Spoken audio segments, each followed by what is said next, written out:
일단 그 사람이랑 연애를 안 하기로 스스로 결정했을 때 극복이라고 생각할 수 있을 것 같고요. 내가 성공적으로 극복을 하려면 3가지 방법이 있다고 알려드리거든요. 그리고 윤리님이 질문이 2개가 있다고 하시네요. 질문 첫 번째 거. 주기적으로 연락하다가 1달 이상 연락을 안 하면 일반적으로 상대가 저를 생각할까요? 아니면 잊을까요? 그리고 2번째 질문, 극복과 현타를 구분하는 방법이 있을까요? 라는 질문을 주셨어요.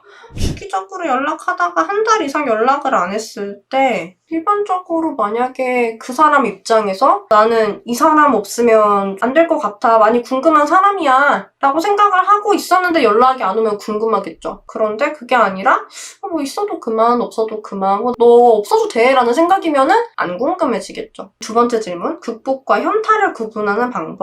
극복이라고 함은 일단 그 사람이랑 연애를 안 하기로 스스로 결정했을 때 극복이라고 생각할 수 있을 것 같고요. 내가 성공적으로 극복을 하려면 3가지 방법이 있다고 알려드리거든요. 첫 번째 방법은 내가 처한 이 이별이라는 상황을 받아들이는 거에서 시작을 해요. 사실 미련이 없는데도 그런데도 자꾸만 그 사람은 왜 그랬을까를 고민하게 되는 분들이 계세요. 그분들이 많이 얘기를 해주시는 게 뭐였냐면은 우리의 여태까지의 관계나 여태까지의 문제에 대해서 자기는 한번 또 허심탄회하게 한번 대화를 해보고 싶다는 거예요. 이런 관계라든지 혹은 갈등이라든지 혹은 너랑 나랑 안 맞아라는 그런 얘기라든지 정말 이런 거 같은 경우는 이분들은 미련이 남았던 게 아니라 궁금증이 남았던 거예요. 왜냐하면 어쨌거나 나한테 일어났던 일이니까 왜 그랬는지 정도는 알고 싶은데 그런데 당사자랑은 대화가 안 되니까 이런 분들은 사실은 내가 왜 이별을 당했는지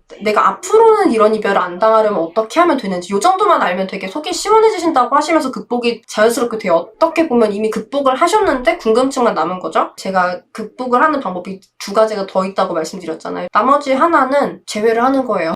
그러면은 제외가 됐으니까 그러니까 해결이 된 거죠. 내가 굳이 잊을 필요 없이. 마지막 남은 하나는 내가 정말 이 사람보다 좋은 사람을 만나고 그 사람과의 연애가 나에게 굉장히 안정됐을 때 그랬을 때 사실은 이 사람을 서서히 잊어갈 수가 있거든요. 내가 이별을 하고 왜 미련이 남고 왜 재회를 하고 싶어지는가 이거부터 사실은 알아야 극복에 대해서 얘기를 할 수 있을 것 같아요. 보통 이제 이별을 하고 재회를 하고 싶은 분들이 그런 생각을 가지게 되는 이유는 한 가지예요.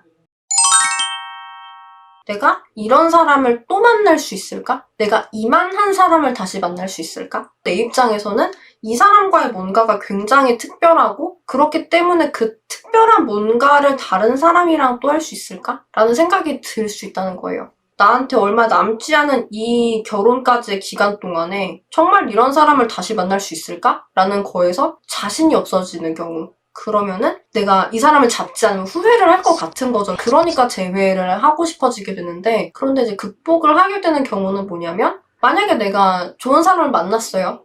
그런데 내가 다른 사람이랑은 못했을 것 같은 이 특별한 것을 지금 새로 만나는 사람이랑도 가능한 거야. 혹은 심지어 상위 호감까지 되는 거예요. 그러면은 진짜 예전 사람이 생각이 안 나요. 여러분 개개인마다 그 특별하다고 여기는 소중한 것들이 다를 텐데 근데 어쨌거나 그런 걸 내가 경험을 하게 되면 그 사람 아니어도 되는구나라는 생각이 들게 되면 그때 이제 극복이 시작이 되는 거죠. 그래서 진짜 내가 사랑했었고 재회를 하고 싶었던 사람을 잊게 되는 과정은 일단 마음이 식었다면 이해를 하는 거, 이별에 대해서. 혹은 재회를 그냥 하는 거. 혹은 이 사람보다 훨씬 괜찮은 관계를 내가 만들고 그 관계에서 안정감을 얻게 됐을 때 결핍이 없으니까 결핍적인 부분에서 그 사람을 안 떠올릴 수가 있는 거예요. 그러면 이제 그때 사실 완벽한 극복이 됐다라고 봐야겠죠. 그전엔 사실은 흔들리게 돼요. 왜냐하면 제가 이걸 노트북 비유로도 말씀을 드렸는데 만약에 내가 노트북을 사용을 하다가 고장이 났어요. 그런데